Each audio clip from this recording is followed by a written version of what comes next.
بسم اللہ الرحمن الرحیم۔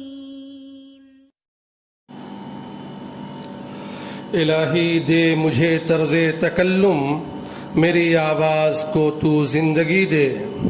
الہی دے مجھے طرز تکلم، میری آواز کو تو زندگی دے۔ مجھے افکار صالح بھی عطا کر، مجھے افکار صالح بھی عطا کر، میری تحریر کو تابندگی دے۔ السلام علیکم ورحمۃ اللہ وبرکاتہ۔ میں ہوں آپ کا دوست عبدالحلیم ندوی اور آپ دیکھ رہے ہیں اسلام دی وے آف جنہ۔ دوستو، اگر آپ نے ابھی تک ہمارے چینل کو سبسکرائب نہیں کیا ہے تو پلیز سبسکرائب کریں، بیل آئیکن پر کلک کریں اور ویڈیو کو زیادہ سے زیادہ اپنے گروپ میں شیئر کریں۔ بلا تاخیر آج کی ویڈیو شروع کرتے ہیں۔ الحمدللہ وکفی وسلام علی عبادہ الذین اصطفی، اما بعد فاعوذ باللہ من الشیطان الرجیم، بسم اللہ الرحمن الرحیم۔ اقرأ باسم ربک الذی خلق، خلق الانسان من علق، اقرأ وربک الاکرم الذی علم بالقلم، علم الانسان ما لم یعلم۔ ترجمہ: پڑھیے اپنے اس رب کے نام سے جس نے پیدا کیا جس نے انسان کو لوتھڑے سے۔ پڑھیے اپنے اس رب کے نام سے جو نہایت کریم ہے، جس نے انسان کو قلم کے ذریعے علم سکھایا، وہ علم جو نہیں جانتا تھا۔ محترم بزرگوں اور دوستوں،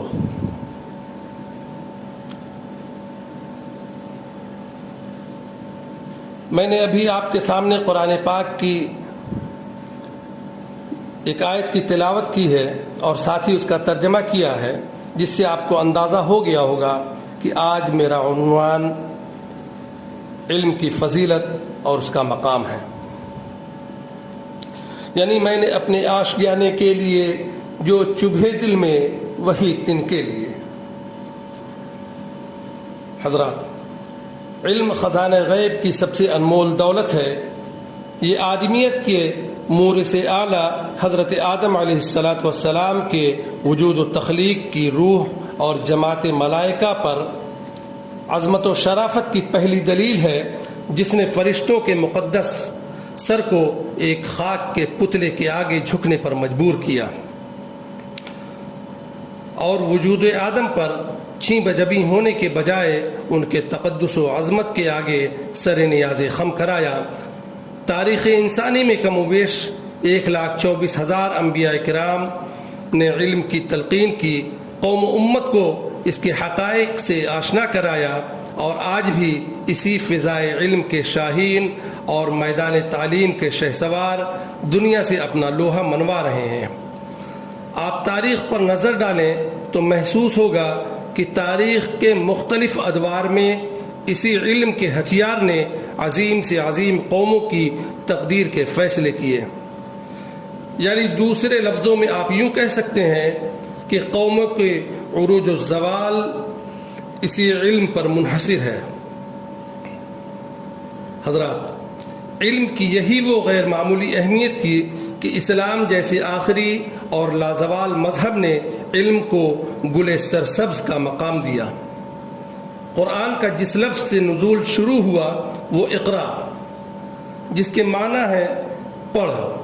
گویا قرآن نے اپنی پہلی ہی وحی میں اور پہلے ہی لفظ میں علم و فن کے دیپ جلائے، اور عرب کے بدو اور ان پڑھ قوم کے سامنے علم حقیقی کا وہ آفتاب روشن کیا جس کا منبع و سرچشمہ علم ربانی تھا۔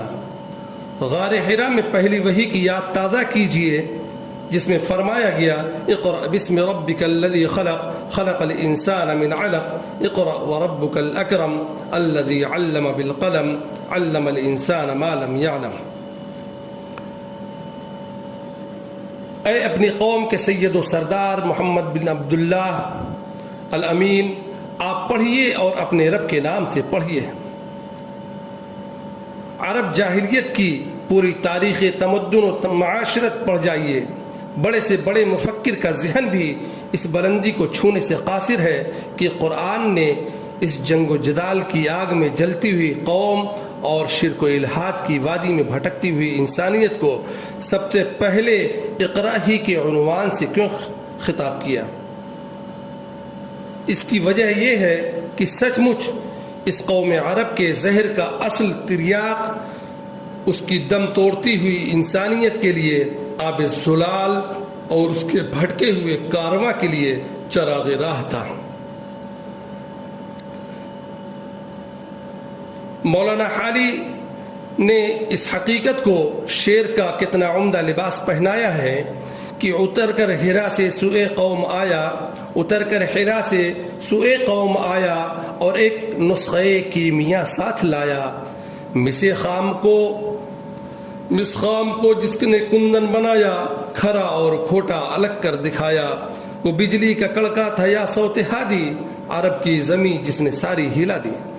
نوجوان ساتھیوں، مذہب اسلام کی آفاقیت و صداقت کی یہ عظیم دلیل کہ اس نے شمشیر و سنا سے پہلے کتاب و قلم کو تھاما اور رزم و جدل سے پہلے بزم علم کو سجایا اور زمین و وطن سے پہلے دل و نظر کی دنیا کو فتح کیا، اور اس نے جہالت و گمراہی میں گرفتار دنیا کو مزید للکار کر کہا وَقُلْ هَلْ يَسْتَوِي الَّذِينَ يَعْلَمُونَ وَالَّذِينَ لَا يَعْلَمُونَ، کیا جاننے والے اور انجان برابر ہو سکتے ہیں؟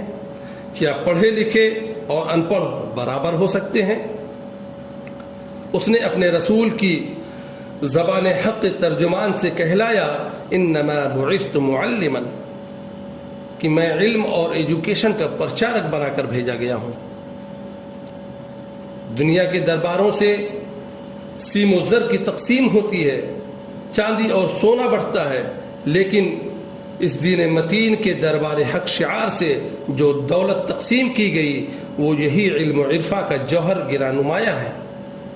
آپ صلی اللہ علیہ وسلم فرماتے ہیں انما انا قاسم واللہ یعطی، میں بانٹنے والا ہوں، اللہ دینے والا ہے۔ دوستو، یہ تقسیم دولت و ثروت کی نہیں ہے بلکہ علم کی ہے۔ علماء کو اس کا وارث و امین قرار دیا گیا ہے، چنانچہ رسول اللہ صلی اللہ علیہ وسلم کا ارشاد ہے العلماء ورثۃ الانبیاء، کہ علم حاصل کرنے والے ہی میرے وارث ہیں۔ آپ صلی اللہ علیہ وسلم نے اسی پر بس نہیں کیا، آگے فرماتے ہیں ان الانبیاء لم یورثوا دینارا ولا درہما ولکن ورثوا العلم، انبیاء علیہ السلام کسی درہم و دینار سونے چاندی کو وراثت میں نہیں چھوڑتے، ان کی وراثت علم کا زیور ہوتا ہے، اور علماء اسی کے وارث و امین اور محافظ ہوتے ہیں۔ اور قدرت کو اس علم کی حفاظت اور اس میں زیادتی اتنی پسند ہے کہ خود قاسم العلوم کی زبان سے علم و فن میں اضافہ کی دعا کرائی جا رہی ہے۔ قل رب زدنی علما، اے نبی آپ مانگیے اپنے رب سے اور کہیے کہ اے میرے رب میرے علم میں زیادتی فرما۔ اسی علم کی اشاعت و تبلیغ کے لیے مکہ جیسی بنجر زمین جہاں ایمان جرم تھا اور دین کی دعوت سزائے موت تصور کی جاتی تھی، وہاں بھی علم کی دکانیں سجائی گئیں، گویا یہ پہلا اسلامی مدرسہ تھا جو باطل کی تیز و تند اور مخالفوں کی حوصلہ شکن آندھیوں میں قائم ہوا۔ اور جب کاروان حق مدینہ پہنچا تو سب سے پہلے مسجد نبوی کی بنیاد رکھی اور اس کے ایک چبوترے پر درسگاہ نبوی کی بنیاد رکھی۔ اس چھوٹی سی درسگاہ نے فیض علم کا ایسا سرچشمہ بہایا کہ اپنے اور پرائے سبھوں کے ذہن و دماغ کو متاثر کیا، اور دنیا نے دیکھا، جی ہاں دیکھا کہ خود نہ تھے جو راہ پر اوروں کے ہادی بن گئے۔ علم کی اسی شمع فروزہ نے عرب کے شوریدہ وادی میں عظمت و تابندگی کے گل بوٹے کھلائے، اور دنیا بزبان اقبال یہ کہنے پر مجبور ہوئی کہ وہ دانائے سبل ختم الرسل مولائے کل جس نے، وہ دانائے سبل ختم الرسل مولائے کل جس نے، غبار راہ کو بخشا فروغ وادی سینا۔ ملت اسلامیہ کے نوجوانوں، اگر آپ ہم سے پوچھیں کہ کیا علم کی کوئی تقسیم بھی ہے، اور یہ کس علم کا مقام بیان کیا گیا ہے تو اس بارے میں صاف سنیے، علم میرے نزدیک ایک اکائی ہے جس کی کوئی تقسیم ممکن نہیں۔ کائنات کا ہر علم ہماری میراث ہے اور ہماری زندگی کی امانت ہے۔ ہاں، اس میں نفع نقصان کا معیار صرف اس حیثیت سے متعین ہو سکتا ہے کہ جو علم ہم حاصل کر رہے ہیں اس کا رشتہ خالق سے ہے یا نہیں، یعنی علم کے پیدا کرنے والے سے اس کا رشتہ ہے یا نہیں۔ اگر اس کا رشتہ خالق علم سے نہیں ہے تو محض دنیا کے چند فائدے تو دے سکتا ہے مگر آخرت کے لیے سود مند نہیں ہو سکتا۔ لہذا دین علم حاصل کرنے کی فضیلت اور اس پر چلنے والے کا اجر و ثواب بلا شک و شبہ بڑھا ہوا ہے،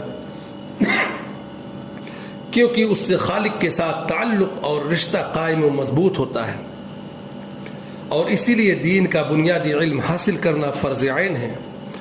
اس کے بعد انسان دنیا کے خواہ کتنے علوم حاصل کرے، کوئی ممانعت، کوئی بندش و پابندی نہیں ہے۔ مشہور شاعر اکبر الہ آبادی فرماتے ہیں کہ تم شوق سے کالج میں پڑھو، پارک میں ٹہلو، تم شوق سے کالج میں پڑھو، پارک میں ٹہلو، جائز ہے غباروں میں اڑو، عرش پر جھولو، جائز ہے غباروں میں اڑو، عرش پر جھولو۔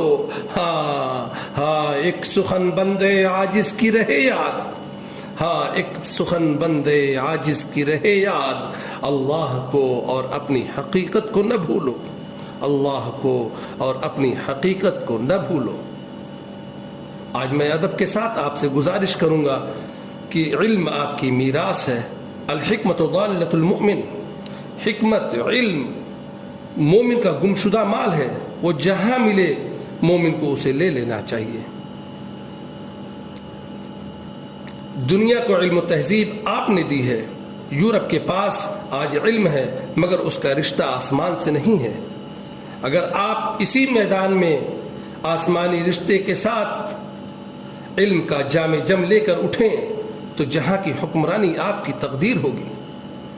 یورپ کے کتب خانے آج بھی ہمارے اکابر و اسلاف کی زندہ جاوید کتابوں سے آباد و آراستہ، جنہیں دیکھ کر علامہ اقبال مرحوم نے بڑے درد بھرے انداز میں کہا تھا، مگر وہ علم کے موتی کتابیں اپنے آبا کی، جو دیکھیں ان کو یورپ میں تو دل ہوتا ہے سپارہ۔